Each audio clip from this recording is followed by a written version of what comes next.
1 ml सीमेन बनाने के लिए 40 लीटर खून का यूज होता है। फिजिकली इंटीमेट होने के लिए दिमाग का उस एक्ट में होना जरूरी है। मेंटल हेल्थ इश्यूज की वजह से लिबिडो कम हो सकता है, इरेक्टाइल डिस्फंक्शन हो सकता है, प्रीमेच्योर इजैकुलेशन हो सकता है। रिलेशनशिप्स कितना बड़ा रोल प्ले करते हैं किसी की सेक्सुअल हेल्थ में? सर, कुछ मिथ्स हैं अराउंड सेक्सुअल हेल्थ या अराउंड मेंटल हेल्थ जो आप डिबंक करना चाहेंगे?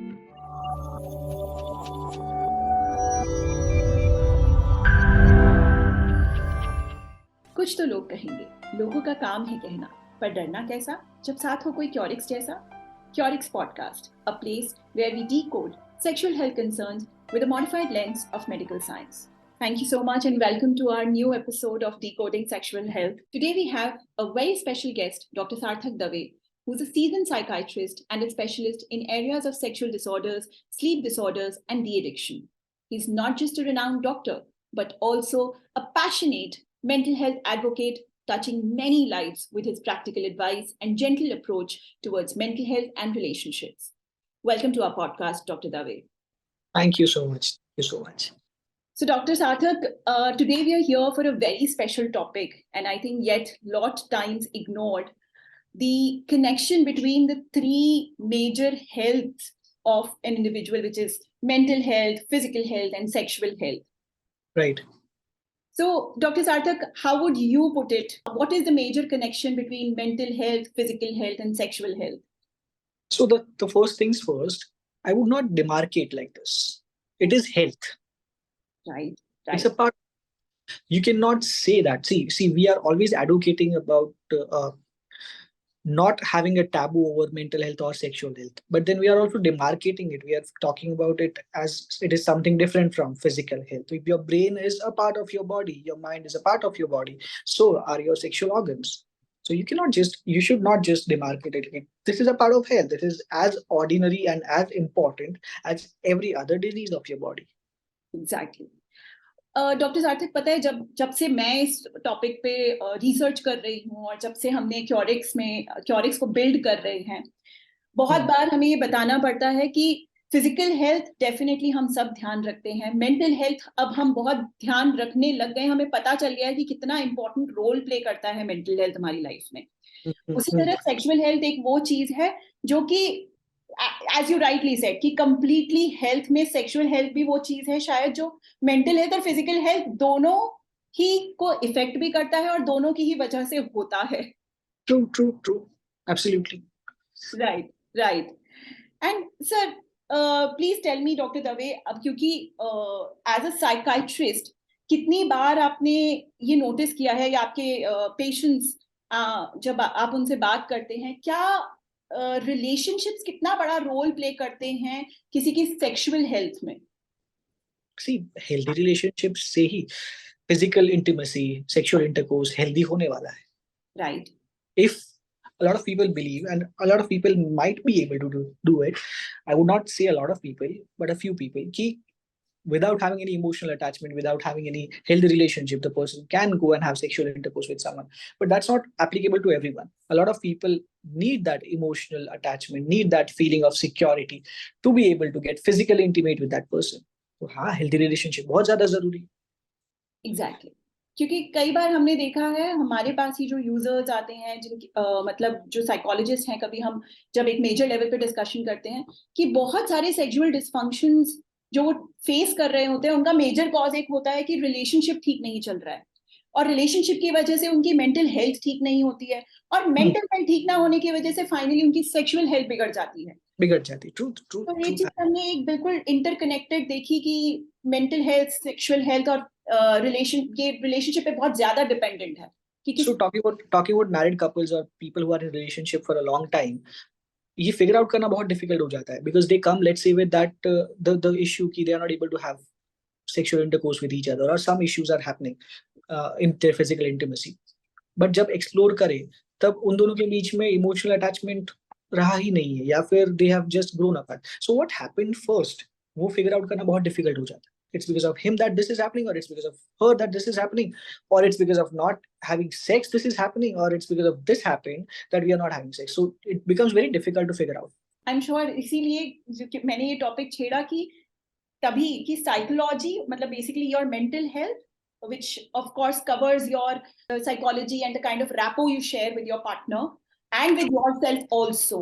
So basically your completely mental health and your sexual health is completely intertwined, which we are noticing in our case also. Exactly. Exactly. Very true. Sir, आपको क्या लगता है कि किस लेवल पे आज हमारी साइंस है या हमारा हेल्थ स्ट्रक्चर है, इंफ्रास्ट्रक्चर है कि जो मेंटल हेल्थ रिलेटेड इश्यूज या रिलेशनशिप रिलेटेड इश्यूज या सेक्सुअल हेल्थ रिलेटेड इश्यूज, मैं ज्यादा बोलूंगी क्योंकि सेक्सुअल हेल्थ तो अभी बहुत ग्रोइंग है, किस लेवल पे है और क्या गैप्स दिखते हैं आपको कि ये चीज अभी कमी है, अगर ये चीज पूरी हो जाए तो शायद सेक्सुअल हेल्थ भी वो लोगों को उतनी इंपॉर्टेंस समझ आने लगेगी जितनी आजकल लोगों को मेंटल हेल्थ की इंपॉर्टेंस समझ आने लग गई है? गैप्स दो टाइप के हैं. Number 1 awareness gap. Okay. Number 2 ये वाला the discomfort, the awkwardness, the taboo वाला गैप. सो गैप जो है वो with age, with increasing age, education, ये आप अपने निकाल सकते हैं. सेक्स एजुकेशन स्कूल में चालू कर किया. There are many other methods. There are a lot of things are happening around us sexual health awareness के लिए. ये जो टैबू है कि लोगों को शर्म आती है. Let's say a male gets very uncomfortable coming to me, even if he's alone with me in the cabin, there's no one else listening, फिर भी telling me that he has erectile dysfunction. He will not be able to say it. He will be like, sir वो थोड़ा problem है sir. वो गोल गोल बात. He will not be able to tell it. Same applies to a female. अब female के लिए एक mail therapist से ये बात करना कि उनको सेक्स करने का मन नहीं हो रहा है या हो रहा है बट ये प्रॉब्लम आ रहा है, it becomes very difficult. then again depends on the education, the socio cultural background that they are from, कि वो कितना कंफर्टेबल हो पाते हैं किसी भी अनजान इंसान के सामने. Let's leave aside the gender of the therapist. मैं नहीं हूँ, कोई फीमेल है, पर कितना कंफर्टेबल हो पाते हैं इसके related. Second, of course, after having physical intimacy, sexual intercourse for a long time, they would get aware about what all things they want and they don't want in during the act. Right. But convey नहीं कर पाते because अरे कैसा लगेगा अगर मैं बोलूंगी, अगर मैं कहूंगी तो कैसा लगेगा, इसको ऐसा चाहिए. I've seen a lot of couples जिसमें if the female says that we are not having enough sex, या you're not giving me enough sex, तो the guy looks down on her. What sort of person are you? तुम ऐसी चीज मांगते हो, how can you do that? So ये discourage करता है. Exactly. So, and this is not something they can discuss it with their parents. This is not something that let's say they can discuss it with their friends, but बहुत कम ऐसे friends भी है जो इसको healthily respond करेंगे. थोड़ा कोई हंस देगा, कोई ऐसे इनवैलिडेट कर देगा, कोई कुछ बोल देगा, अरे ऐसा कुछ नहीं होता है, अरे अभी तो ऐसा ही होता है, अरे अभी तो एज हो गई है, अभी तो शादी के बाद ऐसा कुछ नहीं होता, एटसेट्रा एटसेट्रा बोल देगा. उनको वो कॉन्फिडेंस चला जाएगा कि बोलने का. They will be discouraged. So people are not able to come out, not just because of lack of awareness, but also because of lack of encouragement from people around them. That's very true. That's very true, Dr. Dave. और ये चीज हम रोज notice करते हैं. हम कोशिश कर जब so as you rightly said कि एक फीमेल शायद एक मेल थेरेपिस्ट से बात करने में हिचकिचाए. Of course, I am very sure जब वो आपसे बात करती होंगी तब उनको समझ आ जाता होगा कि यहाँ पे कोई जजमेंट नहीं हो रहा है, कोई उन्हें जज नहीं कर रहा है और वो धीरे धीरे ओपन हो जाती होंगी. तो बहुत जरूरी है मुझे लगता है कि एक ऐसा प्लेटफॉर्म प्रोवाइड करना जहाँ पे कोई भी ये समझ सके कि यहाँ पे कोई आपको जज करने के लिए नहीं है. वो लोग मेरे सामने तो बहुत मतलब नहीं, I don't even expect considering the gender difference, पर नहीं होती है. बहुत सारे सेशंस के बाद वो तो मुझे ये नहीं ही बता पाती है. अगर वो बताता है तो हस्बैंड बताता है कि सर उनको ऐसा इश्यू हो रहा है. उनके लिए बोलना इट्स लाइक 100 में 1-2 लोग अगर बोल पाए तो. और सर ये किस हद तक इनकी मेंटल, चाहे वो मेल हो चाहे फीमेल हो, आई एम श्योर आपकी बातों से मुझे ऐसा लग रहा है कि मेल्स फिर भी ओपन हो पाते हैं बात करने में, किस हद तक सेक्सुअल हेल्थ इश्यूज जो वो अभी तक सॉल्व नहीं कर पा रहे हैं या जिसके बारे में वो बात नहीं कर पा रहे हैं, किस हद तक उनकी लाइफ में इफेक्ट करता है, वो चाहे उनका मेंटल हेल्थ हो, चाहे उनकी वर्क प्रोडक्टिविटी हो या उनका रिलेशनशिप हो. It's a very biological thing and a social thing as well. बचपन से ये सुना है कि दोस्तों के बीच में, कजिन्स के बीच में, कि सेक्स इज समथिंग जो शादी के बाद होता है जिससे प्लेजर मिलता है. शादी हो गई, प्लेजर वो वाला मिल नहीं रहा है. वो वाला मिल नहीं रहा है। एंड साथ में बचपन से ये भी सुना है that this is a tab, this is something you should not talk about, you should not even use the word sex.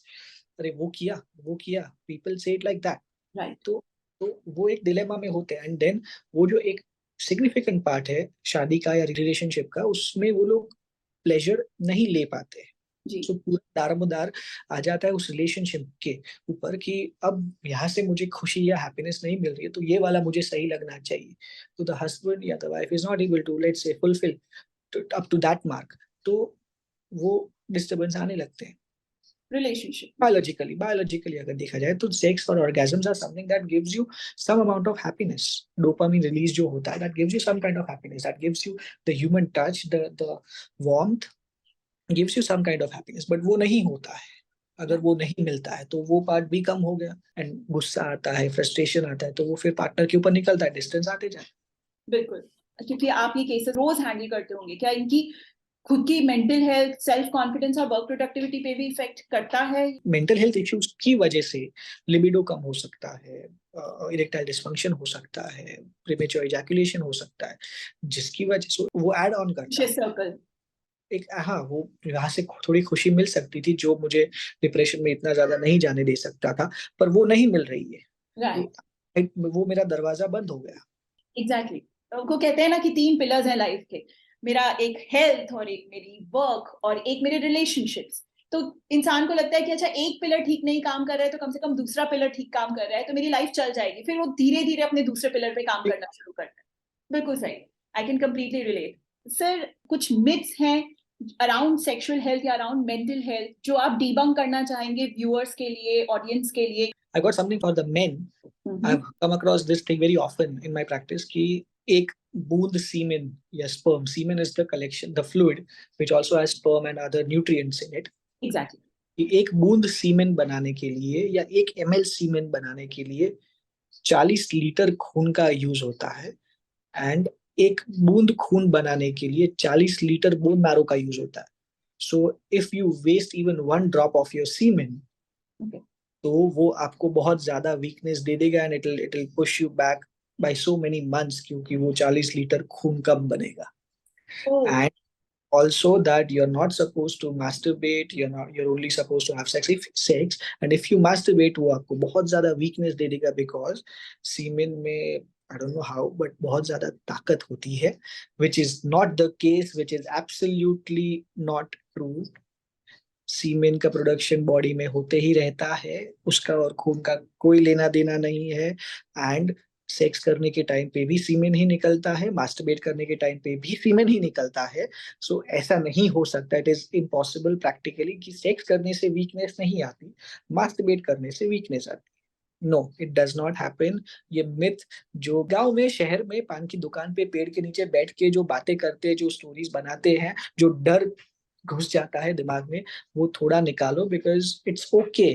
सीमेन कोई आपकी जड़ी बूटी नहीं है। अगर वो नहीं होगा, आप निकाल दोगे तो आपको कोई नुकसान नहीं होने। जी बिल्कुल। एंड आई थिंक बिल्कुल सही पॉइंट आपने जो बोला सर कि मास्टरबेशन, बिकॉज हमें भी ये क्वेश्चन बहुत बार आता है कि मैम कि मास्टरबेशन करने की वजह से अब हम इनफर्टाइल हो गए हैं क्योंकि हमने मास्टरबेट किया है। तो जब हमारे साइकोलॉजिस्ट या थेरेपिस्ट ये बताते हैं उन्हें कि मास्टरबेशन करने से कोई भी प्रॉब्लम नहीं होती है, फिर उन्हें समझाया जाता है कि मास्टरबेशन एडिक्शन किस चीज को कहा जाता है। तो ये चीज हम भी, मतलब it's a very important I think myth जो डिबंक करना बहुत जरूरी था, and thank you so much for letting us know this. Sir, कोई अर्ली साइंस भी होते हैं जो सेक्सुअल हेल्थ की कोई डिस्फंक्शन अगर होने वाला है या उसकी तरफ अगर कोई बढ़ रहा है तो उसे पहले पता चल जाए और वो सही टाइम पे कोई प्रोफेशनल थेरेपिस्ट या सेक्सोलॉजिस्ट की हेल्प ले सके टाइम पे? सिम्टम्स अगर मेल में देखा जाए तो सिम्टम्स में 3-4 टाइप के होते हैं। एक लिबिडो कम होना, मतलब सेक्सुअल एपेटाइट कम होना। जी। एक इरेक्टाइल डिस्फंक्शन, इरेक्शन पहले के मुकाबले कम हो जाना। एक प्रीमेच्योर इजैकुलेशन। ये सब जो चीजें हैं, ये जब स्टार्ट हो ना, तब ही दिखा दो। एकदम बढ़ जाए, मुझे 10 साल से ऐसा हो गया है, ये मेरा दिमाग उस नई लाइफस्टाइल के साथ कंफर्टेबल हो गया, एंड देन मैं दिखाने जाऊं तो उसका रिजल्ट थोड़ा बिगड़ जाता है। Plus diabetes, certain endocrinological disorders, depression, certain kind of medicines, these are some things जो sexual dysfunction cause कर सकते हैं। बिल्कुल।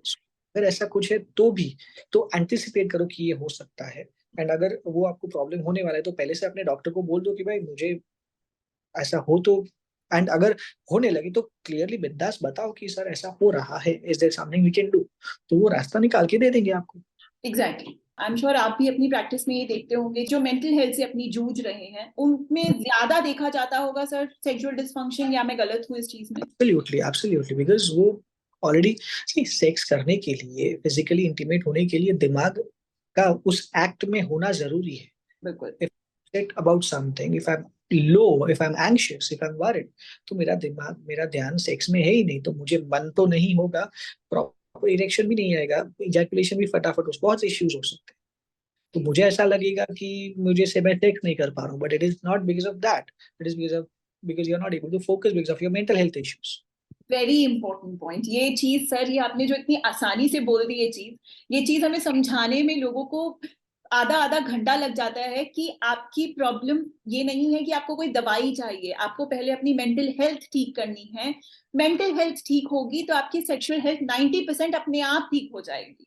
एग्जैक्टली वही।